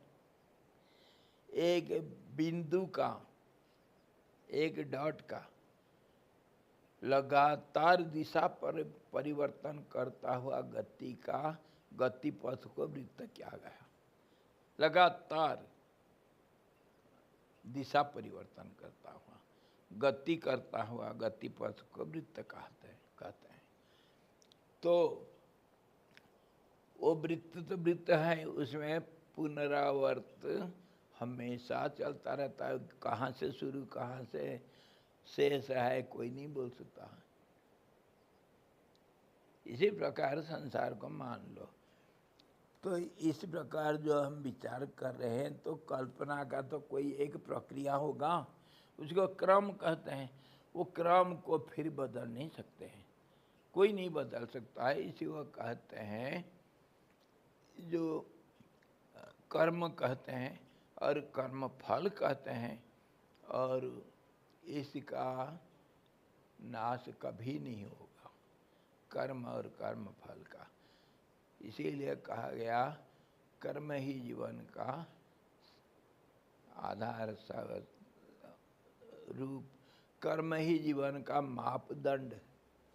वो कैसा है, उसका कर्म को देखो, वो कितना मोटा, कितना पतला, कितना गोरा या काला, उसको नहीं देखा जाता है। कितना पढ़ा है, कितना धनवान है, कितना शक्तिमान है, वो नहीं देखते हैं। कर्म को देखते हैं कि कर्म ही जीवन का मापदंड है, कर्म ही सब कुछ है। ये है क्रम, क्रम को कर्म कह दो। है ये क्रम को जो नहीं बदलना है, ज्यों का त्यों रखना है, इसको धर्म भी कहते हैं, धर्म। और इसको धर्म का नाम क्या है? जो यथावत, जो जैसा है यथावत चलना चाहिए। तो ये क्रम को व्यतिक्रम नहीं करना धर्म है। क्रम तो चलता रहेगा, दुनिया का धर्म ये है। परमात्मा को कोई धर्म नहीं और पाप नहीं, कोई कुछ नहीं उधर। ये सृष्टि में जो रिलेटिव वर्ल्ड है उसमें धर्म है और पाप है। ये क्रम को जो बदला वो पाप कहा गया, और जो नहीं बदलाया उसको कहा गया धर्म, और उसी का नाम कर्म। कर्म का दो रूप, एक धर्म और एक पाप। बदला नहीं जा सकता है, पर उसमें डिस्टर्बेंस तो पैदा किया जा सकता है। वो खुद नहीं बदलता है, लेकिन बदलता नहीं होता, बिना बदलता हुआ भी बदलता है। कैसे? ये पूछो कैसे? यही तो रिलेटिव है, इसको समझना कठिन, इसीलिए तो माया को समझना कठिन होता है। उसका गहराई में कहाँ तक हम जा सकते हैं, कोशिश करना चाहिए, अंत नहीं इसका। कहा गया बदलाए, कोई नहीं बदल सकता है, मतलब प्रकृति खुद उस क्रम को व्यतिक्रम नहीं कर सकती है। परंतु प्रकृति का स्वभाव क्या है? प्रकृति का स्वभाव क्या है? प्रकृति का डेफिनेशन क्या है? भेद पैदा करना और बदलना। प्रकृति का नाम विशेषण क्या है, उसका परिभाषा क्या हुआ, बदलना। तो क्रम को भी बदलेगा, क्रम को नहीं बदलता हुआ भी बदलेगा।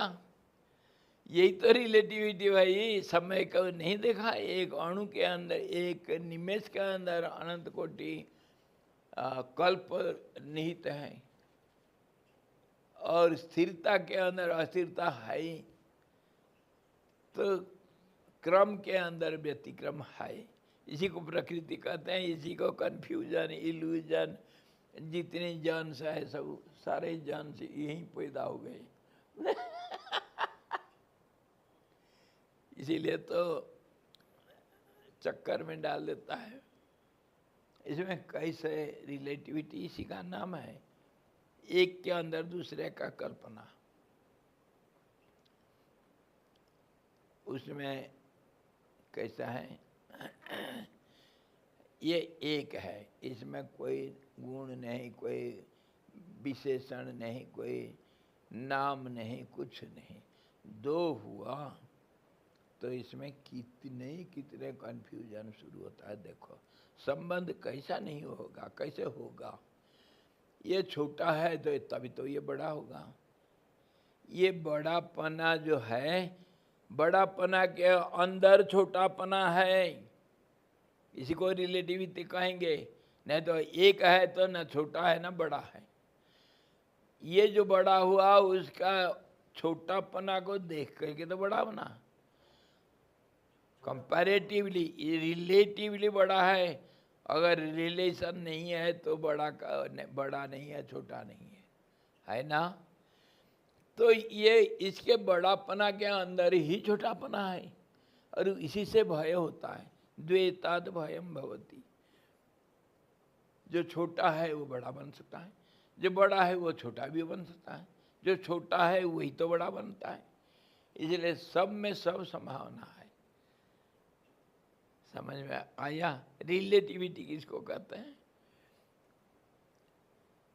सब में सब कुछ का अंतर्निहित पना है। क्रम में व्यतिक्रम, व्यतिक्रम में क्रम, स्वतंत्रता में परतंत्रता, परतंत्रता के अंदर स्वतंत्रता। सब कुछ के अंदर सब कुछ है। इसी को तो रिलेटिविटी कहते हैं। यही तो इल्यूजन है, माया कहते हैं। नहीं तो सब साफ है। ये अगर नहीं है, द्वैत नहीं है, तो सारा साफ है। उसमें कोई सवाल नहीं, कोई उत्तर नहीं। दो हुआ तो सवाल का झाड़ी लग गई। ये बड़ा है, क्यों बड़ा है? क्योंकि ये छोटा है। तो इसके छोटापना भावना तो इसके अंदर है, और भय भी है, रिलेशन भी है, कंपैरिजन भी है, संबंध भी है इसके दोनों के आपस में।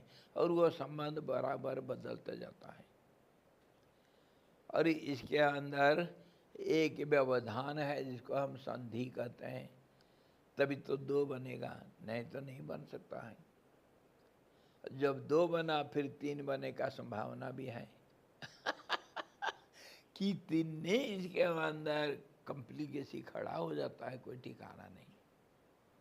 बना दो तो उसका सवाल का झड़ी लग जाएगा।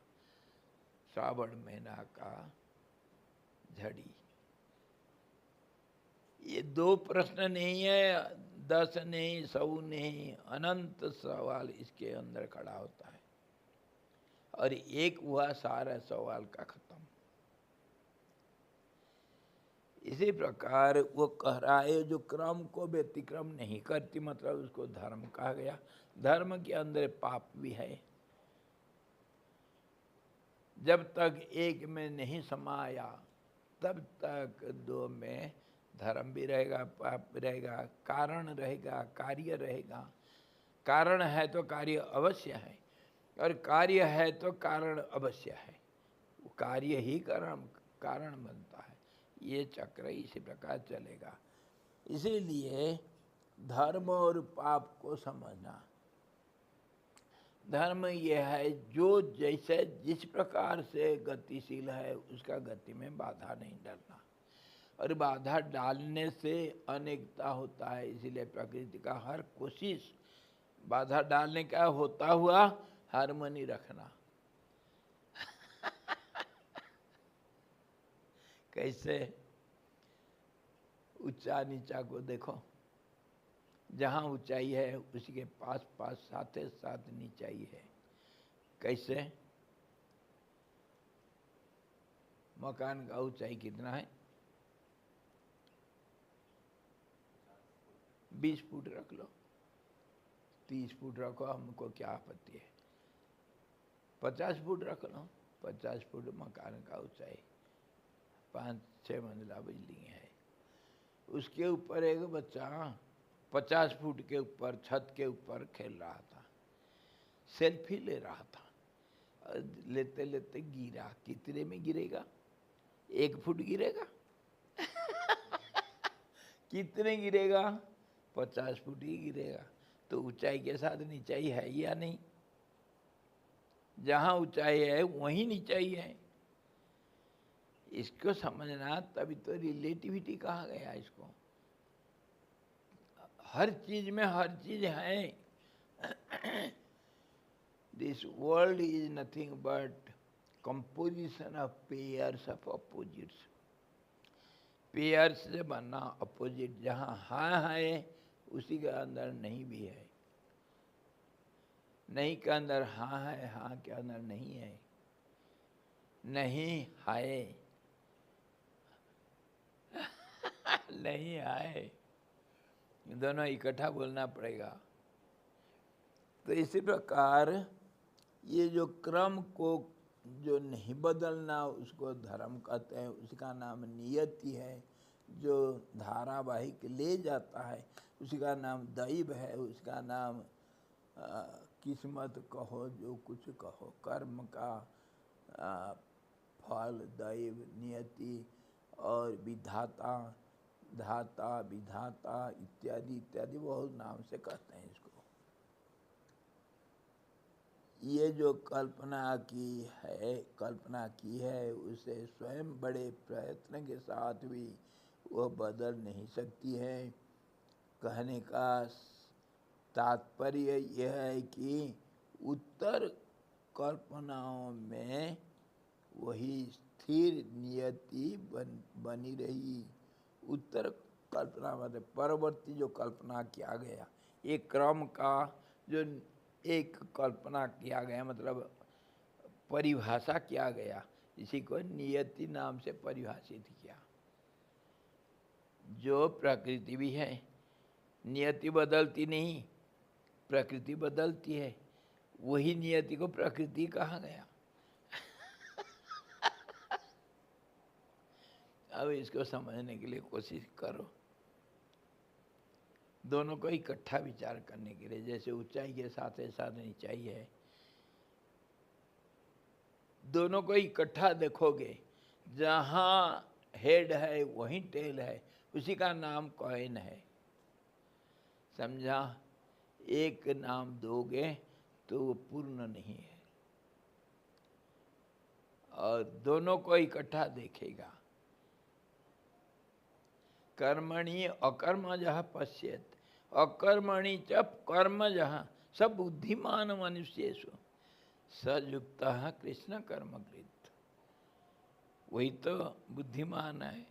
बुद्धिमान एक समग्र दृष्टि से देखता है, अब मूर्ख एक कोने से देखता है। इसको नियति बाद में कहा गया। आज इतना रखते हैं। यही कारण है कि कल देखेंगे, यही कारण है कि उसके बाद में उपरिच्छिन्न स्वरूप, अपरिच्छिन्न स्वरूप रहने पर भी उसके द्वारा की गई परिच्छेद की कल्पना से परिच्छिन्न बन गया। अभी मैं जो पहले कह रहा था उसको कह रहा है ये, अपरिच्छिन्न स्वभाव वाला होने पर भी परिच्छिन्न बन जाती है। ध्यान में बैठते हैं ना हम, किस लिए बैठते हैं नहीं सोचेंगे, पर क्या करते हैं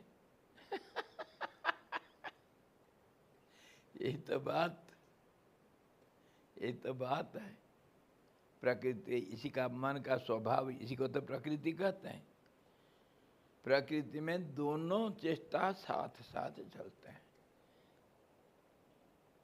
दोनों विपरीत चेष्टा। इसी से पेयर्स ऑफ ऑपोजिट्स कहे, जिससे संसार बना है।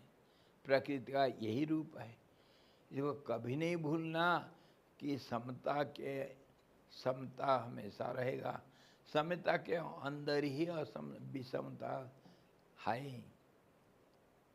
बीज के अंदर ही सारे चेष्टा अनेक बनने के लिए, फल बनने के लिए, पेड़ बनने के लिए वो है, छिपा हुआ है। ये सारे नष्ट हो जाएगा जब एक में बदल जाएंगे, ये अनेकता को आग लगाने से, तभी जा करके ये सब समाधान होगा। नहीं तो दो है तो ये सारे द्विधा है, दो से द्विधा। कल हम देखेंगे ये प्रकृति का क्या स्वरूप। ये जो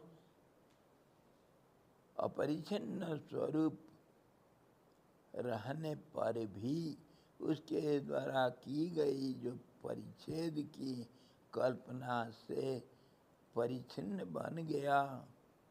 कल्पना से, कल्पना दो किस्म का, हमेशा भेद पैदा करना प्रकृति का स्वभाव है, और उसी से अनेक बनेगा, उसी से क्रम बनेगा, उसी से गति बनेगा, तभी उसका नाम ऊर्जा शक्ति नाम पड़ेगा।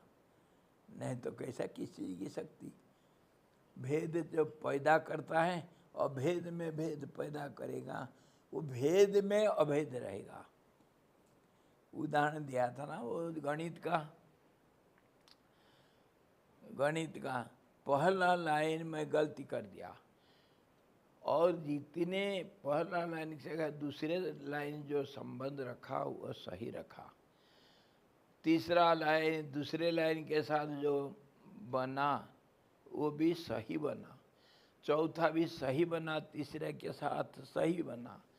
ये सारे सही पना है, लेकिन जड़ से गलत है तो आखिर तक गलत ही चल रहा है। साथ साथ सही पना के साथ गलत भी चल रहा है। इसी को कहते हैं रिलेटिविटी। दोनों इकट्ठे चल रहे हैं, आखिर मिलेगा जो उत्तर वो तो गलत ही मिलेगा। संसार गलत है ही नहीं, उसको हाई एम करके हम मान बैठे।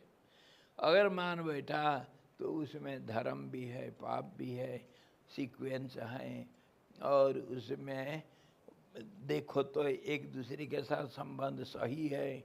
संबंध में तोड़ना नहीं, संबंध में व्यवधान नहीं लाना, और व्यवधान हर लाइन में है।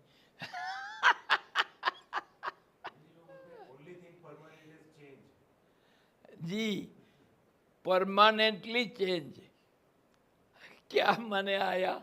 कंटिन्यूअस चेंज क्या होता है? कंटिन्यूअस चेंज का क्या अर्थ होगा? ये तो एक बात हम करते हैं।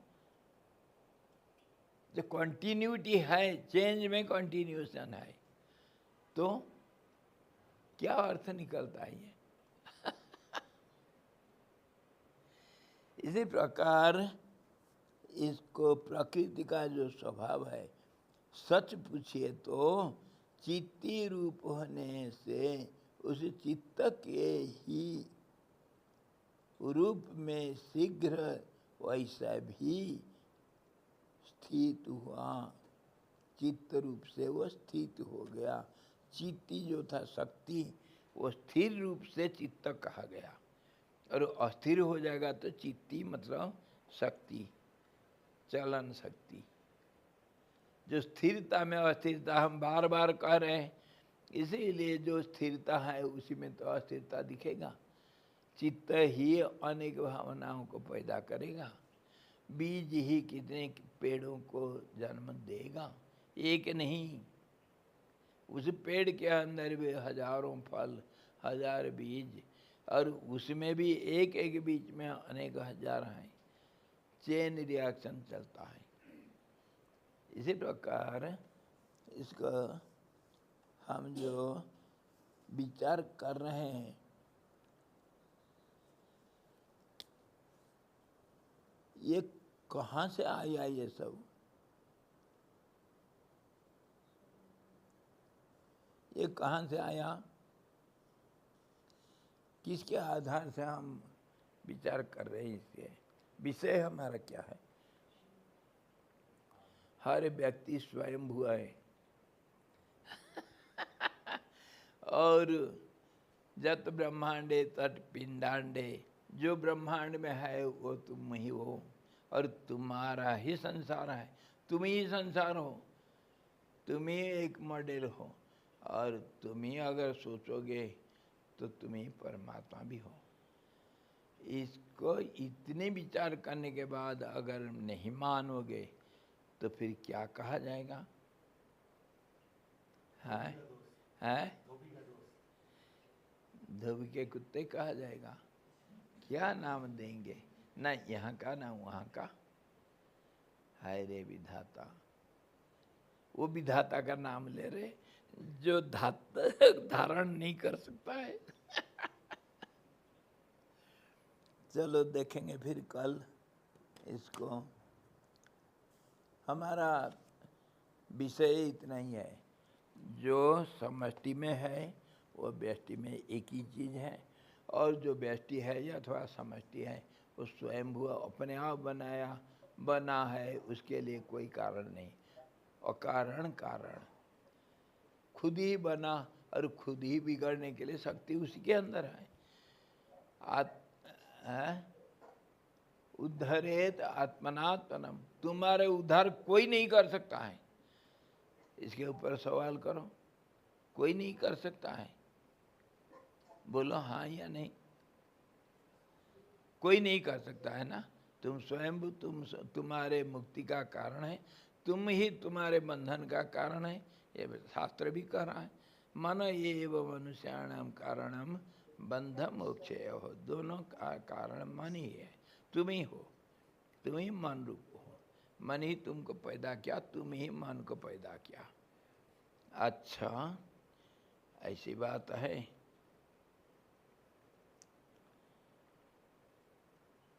तुमको कोई नहीं मदद कर सकता है। फिर गुरु गारू ये तो क्यों लाते हो यार? क्यों गुरुओं को ला करके बीच में फंसाते हो तुम? हाँ, क्यों रे? वो मार्ग बता सकते हैं, चलना तो पड़ेगा ही। अच्छा, वो चलेंगे नहीं पर चलाएंगे। चलना पड़ेगा तुमको। मार्गदर्शक होते हैं गुरु, लेकिन वो चलने वाले तो तुम होते हो। इसीलिए कहा गया उद्धरेत आत्मनात्मनम। ये हमारे कालू भगवान कहे हैं, जिसके ऊपर कोई और कुछ बोल नहीं सकता है। सारे शास्त्रों का सार। तुमको उद्धार करने का रास्ता तुम ही ढूंढोगे, चलोगे तुम। वो जा रहे थे गंगोत्री, बीच में दो रास्ता आ गया। दो रास्ता में गुरु कोई भी बन सकता है। अगर मान लोगे तो गुरु, नहीं मानोगे तो गोरू। गोरू मतलब गाय गोरू। तुम मानोगे तो गुरु कैसे? तुम जा रहे थे, दो रास्ता आया, उधर एक कोई बच्चा खड़ा था, ग्वाल वो गाय चुंगा रहा था और कोई नहीं। तुम क्या करोगे?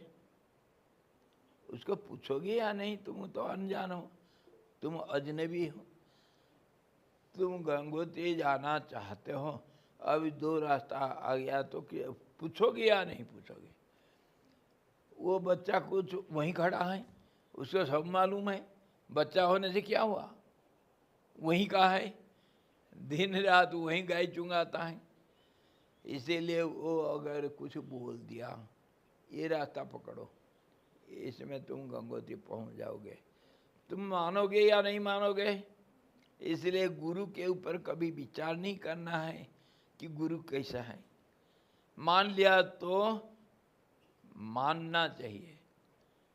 गुरु के ऊपर कोई सवाल नहीं उठाते हैं। अगर सवाल उठाया तुम शिष्य नहीं हो। और गुरु का वाक्य को मुक्ति का मूल समझना। गुरु वाक्य जनार्दन, गुरु वाक्य को मंत्र मानना। मंत्र है, जिसको पालन करोगे तो रास्ता मिल जाएगा। परंतु रास्ता तो वो बता दिया, क्या वो बच्चा चलेगा तुम्हारे लिए या कंधे में बैठा कर ले चलेगा? चलना तो तुमको पड़ेगा। हाँ जी, जरा होश में रहो। गुरु तो रास्ता दिखाएंगे, इसीलिए कहा गया तुम ही तो सब कुछ हो। परंतु मानना नहीं मानना, तुम अज्ञान हो, अज्ञानी हो, इसीलिए गुरु का वाक्य को मानना पड़ेगा। अंधा हो करके गुरु के ऊपर सवाल नहीं करना कि ये पढ़े लिखे हैं, जानकार हैं या नहीं है। ऐसा अनेक गुरुओं का उदाहरण हमारे इतिहास में है, जो कुछ नहीं जानते हैं, पर चेला गुरु का वाक्य को मान करके बन गया और गुरु चेला का चेला बन गया। बहुत सारे है, बहुत सारे उदाहरण है। चेला असली है, मानने वाला को चेला कहते हैं, बताने वाले को गुरु कहते हैं। कोई तो गुरुओं का कमी नहीं दुनिया में। दत्तात्रेय जी के 24 गुरु। हाँ जी, गुरु तो कहीं से भी, एक पत्ता भी हमारे गुरु बन सकता है, एक भौरा भी हमारा गुरु बनता है, एक मधुमक्खी हमारा गुरु है, एक फूल हमारा गुरु है। निरंतर विकास के पथ में अग्रगति करने का नाम विकास। फूल, विकास का नाम फूल है। फूलना मतलब विकसित होना। कहीं से भी हम शिक्षा ग्रहण कर सकते हैं, पर शिष्यों की कमी है, गुरुओं की कोई कमी नहीं।